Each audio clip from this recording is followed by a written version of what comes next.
Welcome to episode number 48 of Talking Mopars. This episode is all about the adult toys from Dodge. Now, I know what you're thinking, but trust me, this episode is in fact safe for work. The adult toys I'm talking about were the flashy heavy metal Mopar vans and trucks from the late 70s. The name Adult Toys comes from the ad campaign that Dodge launched to market these specially packaged machines, and we're going to talk all about them later in the show. So, without further ado, if you are a Mopar enthusiast, then you are in the right place. Don't go anywhere. You're tuned into the best Mopar enthusiast-driven podcast on planet Earth, and I'm your host, Chris Albrecht, better known as the Mopar Hunter, and this is Talking Mopars.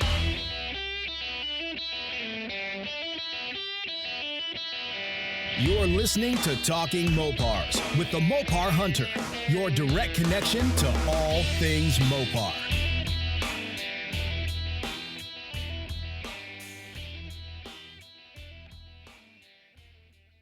Welcome back, my friends.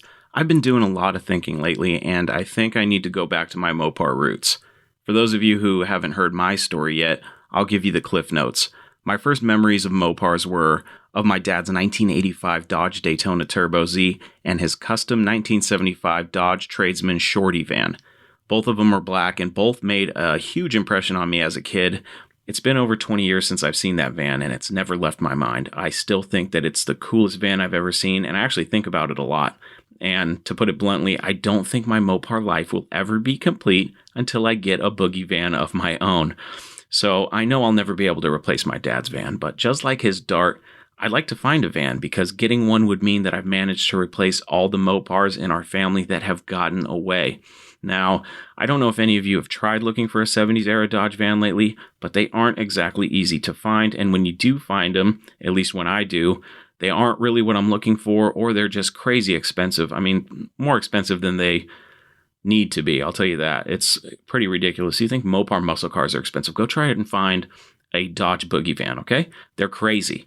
The most important thing about this podcast for me has been the number of cool Mopar folks that I've made connections with because of it, and who I now consider to be my friends. One of those cool people who I consider to be a friend is my buddy Stacy. Stacy reached out to me way back in January and said that he heard me talking about vans on the show and mentioned that he actually had a Dodge van that he would be willing to sell to me. He said that he tried to sell it with no luck and it's been sitting for like the past 3 years, but at the time I really didn't think much of it because I wasn't considering the fact that if I actually got a van, I would have my own boogie van and I could customize it like my dad did his back in the day. But Stacy's van is orange and was actually once a Ready Camp conversion van that has since been gutted, so it has no windows other than the two on the back doors and obviously the ones up front, but as a cool bonus, it does have the typical boogie van porthole windows, and in my book, it just makes the look of the van. It also has one of those vents in the roof towards the rear and a sunroof in the front. So basically, it's the perfect platform to build a boogie van of my own. And the quick story on the van is that Stacy's friend was in poor health and was selling off some of his Mopar collection. Stacy ended up with this van and some other cool Mopar stuff. And since he is knee-deep in rebuilding his Cuda right now, he knew that he wasn't going to get around to it anytime soon, so he would be willing to find it a good home. And he asked me. But it's not running at the moment, and it's got a 727 attached to the 318 that's leaking and has seen better days, so it's going to need a transmission or some transmission work. But Stacy sent me a bunch of pictures, and the thing is pretty dang solid considering its age and the fact that it's been sitting for a few years. You know, it's not a complete rot box. There are a couple small issues, but for the most part, it is solid. And that's what I'm looking for in a van, because I'd like to have a platform that's pretty straight. You know, the paint's oxidized, but hopefully with a little elbow grease, we can get that paint to shine once again. To be honest with you, I've had so much going on this year, and with the stupid virus complicating life even more, I completely forgot about Stacy having that van and offering it to me for a good price. It actually wasn't until recently when our old pal Johnny Mopar posted a really cool looking Pro Street van and said that it made him want a van that I saw Stacy comment about his van and saying he's willing to sell it. Of course, being the Mopar vulture that I am, I swooped in, and just like that, my desire to have a van was reignited. And since Johnny's post, I can't stop thinking about Stacy's van. I reached back out to him, and we're trying to work something out, but hopefully sooner rather than later. But other than wanting to complete my little collection of classic Mopars, the van would make a great hauler. And since I plan on taking Talking Mopars on the road in the future, it would make the perfect home away from home and mobile Talking Mopars podcast studio. I thought that would be really cool, but I've spent so much time traveling and camping in vans when I was a kid that Even as creepy as some people think these vans are, to me, vans bring back some of the fondest and best memories of my childhood, and I could think of no better mode of transportation for the Mopar hunter to shows outside of my area than a custom Dodge van. Another plus side is the fact that I'd actually be able to use the van as a tow vehicle for my Dart or my truck if I ever needed to. So, needless to say, the reasons for me getting the van far outweigh the reasons why I shouldn't, and my wife hating vans being one of those reasons. Sorry, babe, I know that you hate vans, but you know I love you, and I'm a Mopar enthusiast, so as such, I need a Mopar van in my life. The truth is that this deal isn't set in stone yet because somebody else could just go and swoop in and buy the van from Stacy, which would suck for me, but, I believe in first come, first serve. That said, I have my sights set on Stacy's van, and I'm going to do everything I can to get it. I just don't know when that's going to happen. So that's what's been on my Mopar addicted mind as of late, and no, for those of you wondering, I definitely haven't forgotten about the projects that I have in my garage right now, being the Dart and my truck. But since being reminded of the van, I'm actually super motivated to get these projects going and moving along. So what I'm in the process of coming up with is the plans for my current projects and the cash to get this van. But that's the name of the game for a Mopar guy like me, as I'm sure many of you can relate to that. I'm sure there are plenty of you out there listening who feel the same way about Mopars that I do. The amount of Mopars that sucks to have is not having enough. So we're always trying to add more to the collection. All right, friends, now that I've told you all my secret plans, please don't tell my wife. Let's get this show on the road.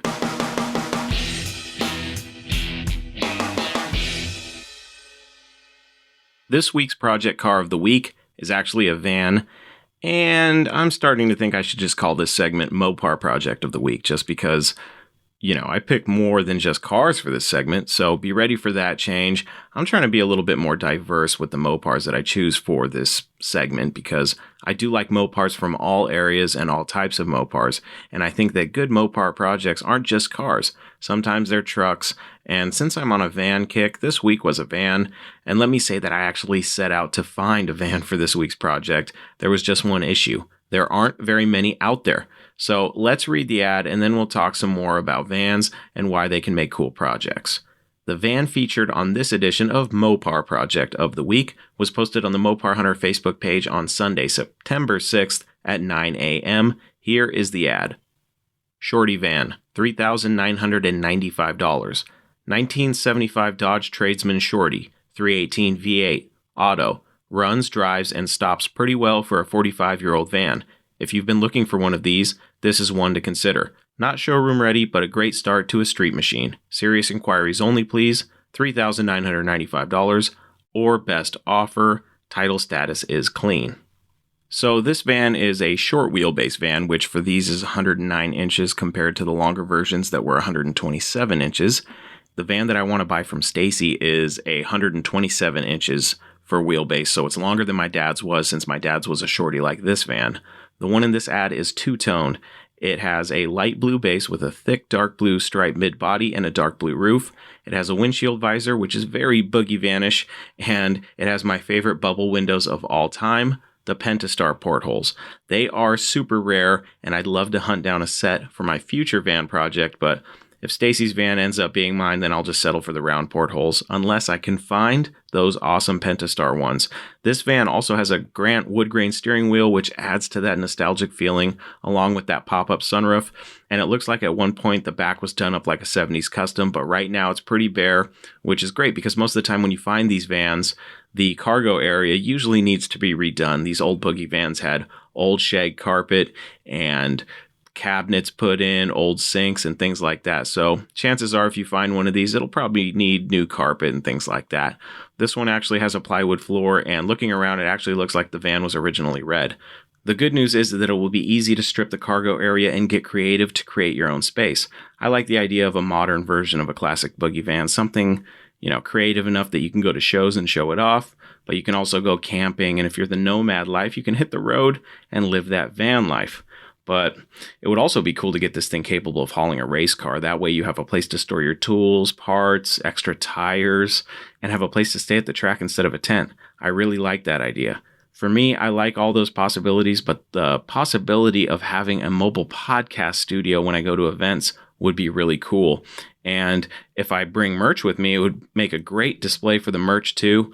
This thing has a 318, it's running and driving, and hey, it stops too, so that's always nice. I like projects that you can drive home, and this thing is, that type of a project. It even has some pinstriping on the hood, which is cool because it's kind of like a throwback. It does need some new wheels and tires, and some 15x10 mags on fatties in the back, and some 15x8s in the front would give this thing that groovy raked stance that was so popular with these vans back in the day. I think that this van is also in desperate need of a front lip spoiler and the fender flares, which you can surprisingly still find if you look hard enough online. But all in all, I'd say if you were interested in getting a boogie van for a project for less than $4,000, I think this one is a great candidate. I actually did reach out to the seller just to, feel the water and see what the temperature was like. And it sounds like he's pretty firm with not much wiggle room, but he said that $3,500 to the right person would take it home. You don't want to know what I offered him, but that's a whole nother story. Since these vans are hard to find, I think he's in the ballpark. The side doors do have a little damage, and there's definitely some work that probably needs to be done, but overall it appears to be pretty solid. So, if you're looking to get back into vanning and relive your youth, or even if you're a rookie vanner, this would make a fun project. Keep on trucking, my friends. That was Mopar Project of the Week. No Mopar left behind.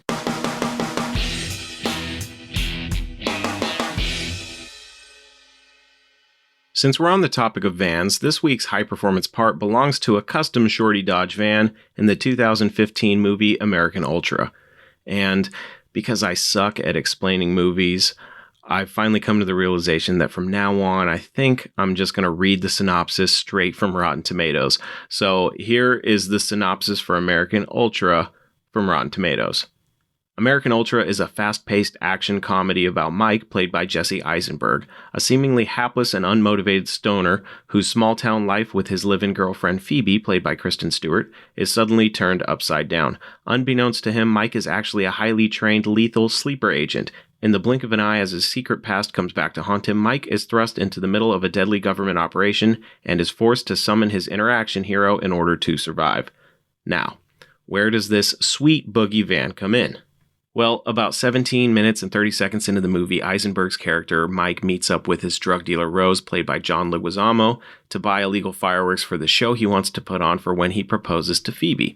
Rose rolls up to the meeting spot in a 1974 to 1976 Dodge Shorty van with a wild paint scheme, which to me looks like a vinyl wrap. But it's pretty wild. It's got a 70s bubble porthole window, side pipes, and Kraggers. And on the inside, all you can really see is a wall that has some speakers built into it, but the van appears to be in really good shape. I'm actually wondering where this van is now. I'm hoping that it's not rotting away in some Hollywood movie prop car lot, because it's a pretty cool van. And even rolling up the van sounds good, and it's really just an attention grabber, the perfect boogie van for an eccentric drug dealer like Rose. I like the van. It is a bit too wild looking for me as far as the paint scheme or wrap, whichever it actually is, but it's definitely cool, and it's always fun to see Mopars in movies, and this van really stood out to me since it's probably the coolest custom Dodge van seen in a movie for at least a few decades. But it's refreshing to see these things still out there. And I would be really depressed if I never saw another custom van again. So here's what I'm going to do. I'm going to build my own. And it's going to take me a while, but that's my plan. And who knows, maybe I might end up in a movie someday. You never know. But that was High Performance Parts, the 1974 to 1976 custom Dodge Boogie van in American Ultra.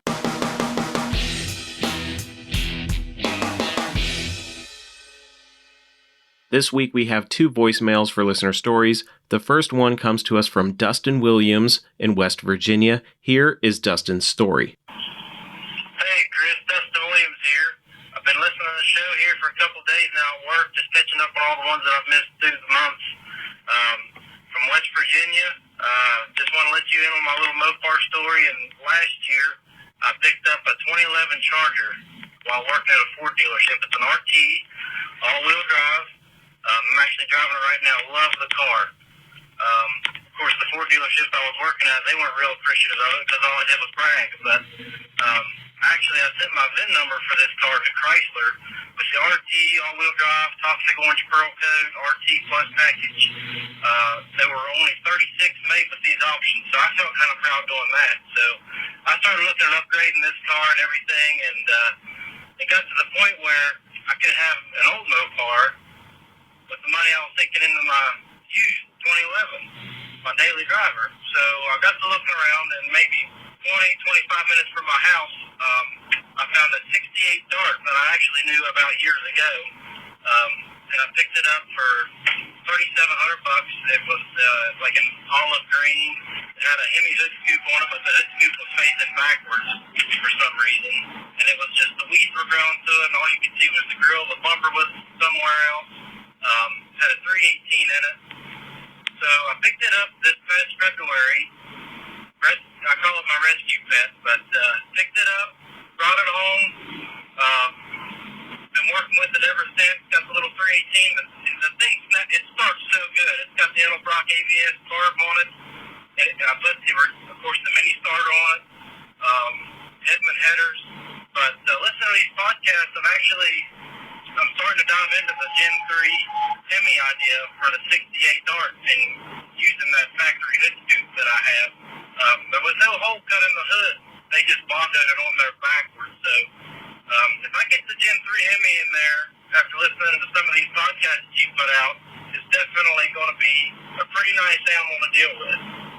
But the body was actually solid for being even on the East Coast. So I've got a good solid starter there. I've already got it down almost all the way to bare metal with some paint stripping discs. So getting the FF1 light green metallic paint, going to the fender tag. But I'll keep you guys posted. Thanks, Chris. Hey, Dustin, thanks for calling and sharing your story. I really dig the Hemi cars with all-wheel drive. The Cherokee SRT8s, the all-wheel drive Chargers. You know, I'm curious how many all-wheel drive Chargers with Hemis were made because they are awesome cars. And for me being in Washington State with all sorts of crazy weather, an all-wheel drive Hemi Charger would be a very, very cool daily driver. I think it's great that you have a modern Mopar that is low production and that you went and found yourself a cool 68 Dart for a project car. You know me, buddy. I'm a huge advocate for old Mopars with modern Hemis. The old engines are awesome too, but it's always fun to say that you have a Hemi, even if the modern Gen 3 Hemis don't actually have traditional hemispherical combustion chambers. Who cares? Keep us posted on the projects, Dustin. And if you do end up going with a Gen 3 Hemi, be sure to check out DIYHemi.com and soak up some knowledge and maybe even get some of the parts you need. Don't forget to tell them that I sent you. I'm really excited to see other Mopar enthusiasts becoming more open-minded to swapping in these newer Hemis. I think it's only going to help convince the aftermarket that there is a huge surge in popularity for the swap, and when that happens, parts are going to be more available, and hopefully we'll be able to benefit from cheaper prices down the road.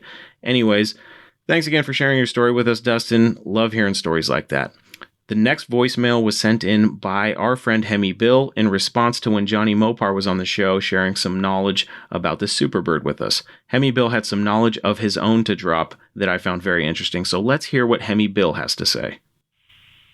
Hey, Chris, it's Hemi Bill. I just listened to your latest podcast talking with Johnny Mopar, and I just remembered a little piece of Superbird trivia. I wonder if either of you two had heard of this. We got to go back in time a little bit, though. Back in the late 60s, cars did not have side marker lights, so the federal government came out and said, hey, you have to have these. So in 1968, Chrysler had the round side marker lights. And then in 69, Chrysler got sneaky, and they snuck in reflectors. And the federal government says, hey, you can't do that. You're supposed to have lights, not reflectors. And Chrysler says, okay, well, we'll put them back in for 1970. Well, in 1970, Plymouth B-bodies, I believe they still had reflectors on there, but the Dodges had lights again. Well, if you look at a 70 Superbird, it's a Plymouth back end with a Dodge front. So the back has side reflectors, but the front has side marker lights. So as far as I know, it's the only car that has half and half. And that's a little bit of Superbird trivia for today. Keep on Mopar, Hemi Bill out. Hey, Hemi Bill, that's really interesting, and I sure didn't know that. I always wondered when the side marker lights became a thing, and I guess now we know. I do think it's funny that Chrysler tried to sneak in just a reflector in 1969. Very interesting tidbit of super bird knowledge from our friend Hemi Bill, always bringing us the oddball knowledge that is fun to learn, and a great piece of trivia. Thank you to Hemi Bill for that. That does it for Listener Stories today, with more coming soon on an upcoming episode of Just Listener Stories. I've decided that the easiest way for me to get caught up on Listener Stories is just to do a whole episode on them, so look forward to that in the coming weeks. And if you want to hear your Mopar story shared on the show, send me your stories by email to chris@talkingmopars.com or call 209-28-MOPAR and leave me a voice message that I can play on the show. Remember, folks, the voicemail is limited to 3 minutes. So if you go over, that's absolutely fine. That is okay. Leave as many messages as it takes to tell your story, and I will find a way to cut it all together for the show. That was Listener Stories.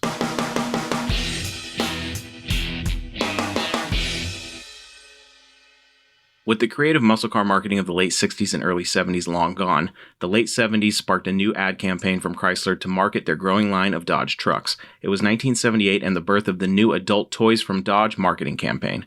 This ad campaign carried over to 1979, but unfortunately that would be the end of the Adult Toys marketing campaign. But it was definitely fun while it lasted. The campaign was aimed at promoting 4 vehicles in 1978, including the Warlock, the Ramcharger, the Macho Power Wagon, and of course, the Street Van. To get an idea of what the campaign was like in 78, I thought it would be fun to read one of Dodge's ads. So here is the ad for the Adult Toys in 1978. A new set of adult toys from Dodge.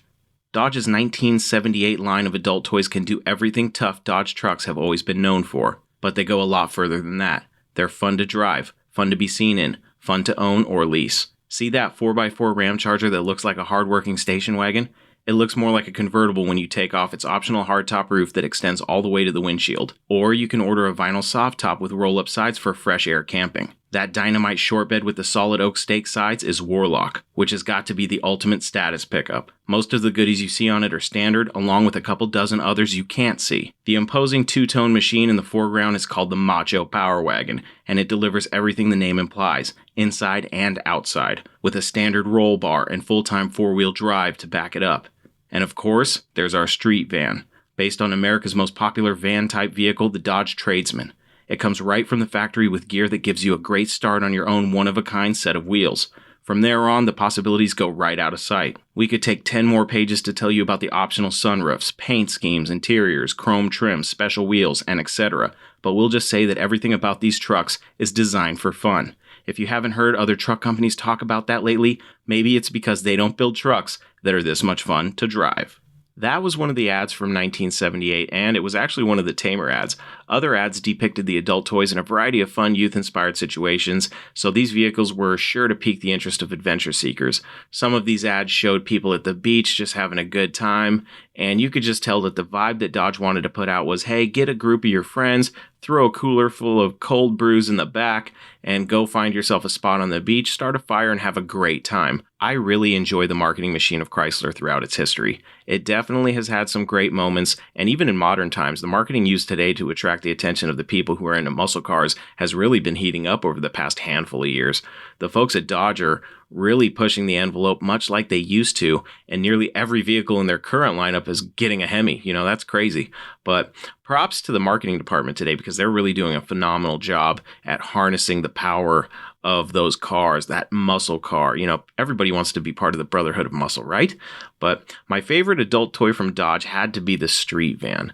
They really pulled no punches when it came to offering buyers customization options, and it's great that they recognized the potential in the van craze of the 1970s.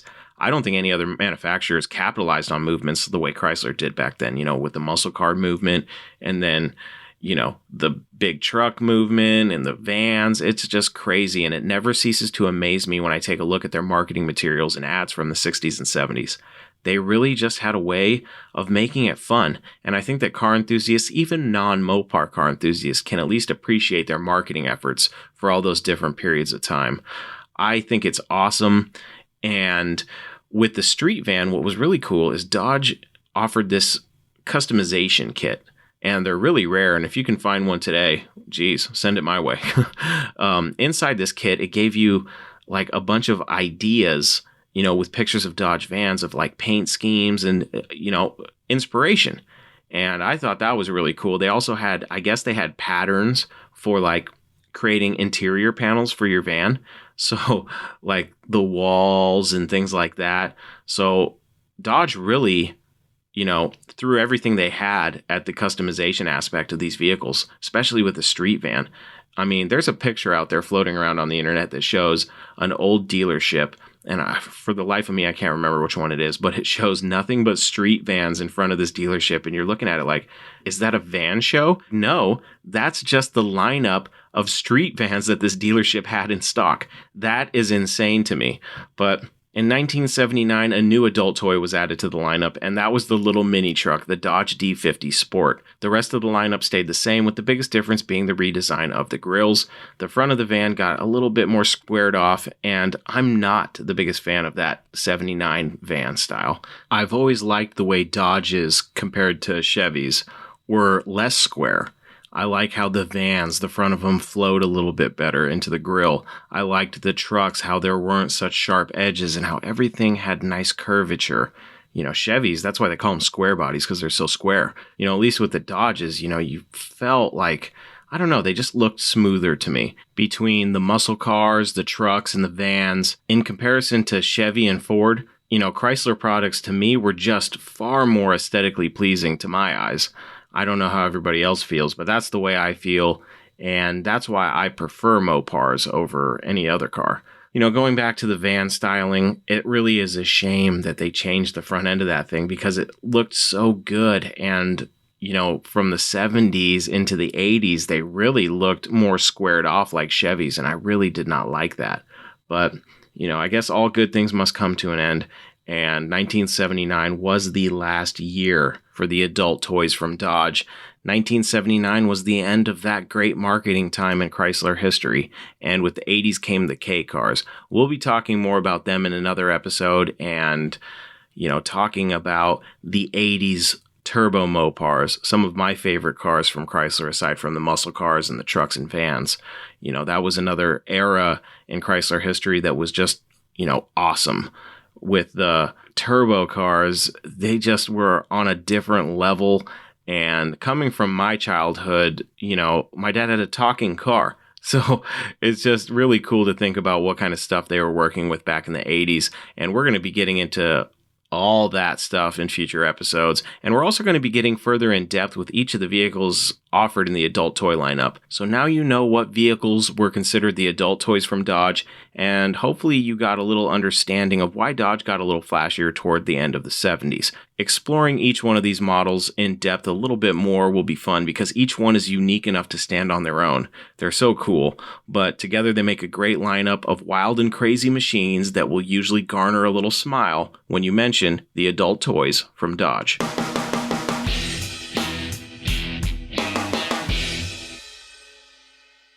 Wow, I never thought I'd be able to say that I talked about adult toys on an episode of Talking Mopars with thousands of people listening, but I guess there's a first time for everything, folks. So I will mark that off the old bucket list. And as far as vans go, I really want to see vanning make a strong comeback. I remember very little from the van fairs that I went to with my dad as a kid, but when we were going to those events, they were definitely starting to slow down. But there's still hardcore vanners out there that are still doing it, still living the life, still vanning, keeping vanning alive. But I think it would be awesome to see more vans resurfacing at events. Even the old A100s and A108s are really cool, and they also make great projects. So shout out to all the vanners out there. I hope to join the ranks soon and relive some of my youth because some of my best childhood memories were camping and road tripping in my dad's van. So I really hope there's somebody out there listening that's thinking to themselves, I never really considered a van. That sounds kind of fun. I kind of do think that would be cool. And, join me. Let's get vans. Let's really start pumping this van craze up a little bit. Let's get this thing going again. I think it would be really fun. I think it would be wild. And I think it would be something, unique and new. I know that they did it back in the day, but history repeats itself. And I think that, I've seen vanning kind of make a comeback in a weird way. You have these people that are social media influencers and they're living, nomadic lifestyles by buying these vans and these RVs and just living in them and documenting their time. I think that's really cool. I won't do that, but I definitely want one of these boogie vans to have some fun in, like I said earlier, take to events and things like that. I think that would be a blast. And I think it would really be cool to get a bunch of people together and see, if we can really make vanning come back. I know it's still alive. I know vanning is not dead. I really appreciate all the vanners out there keeping vanning alive. I appreciate you. Thank you very much. I cannot wait because the last time I went vanning, I was a kid. So it's a different ball game now. And, I'm also really excited to build a van.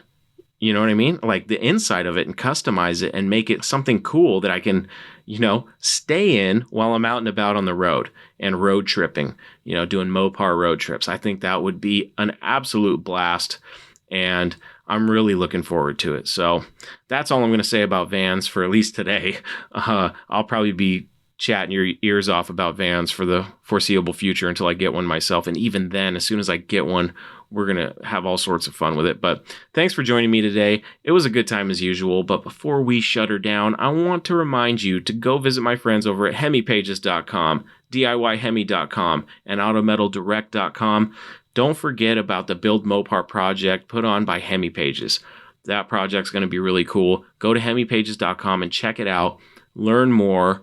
And join us in building this awesome 1968 super stock Dart that's going to have a giant Whipple supercharger on it. And it's going to be a modern throwback to the 68 super stock Hemi Darts from back in the day.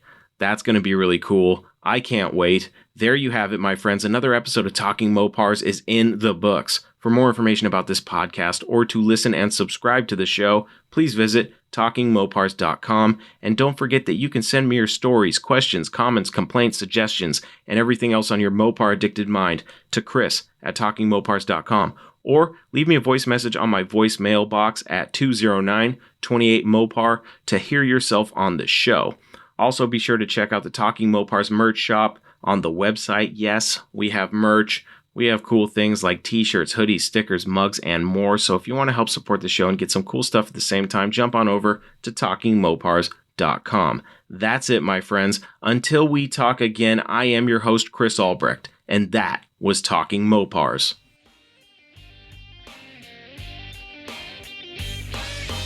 Thank you for listening to Talking Mopars, your direct connection to all things Mopar. Until next time, remember, no Mopar left behind.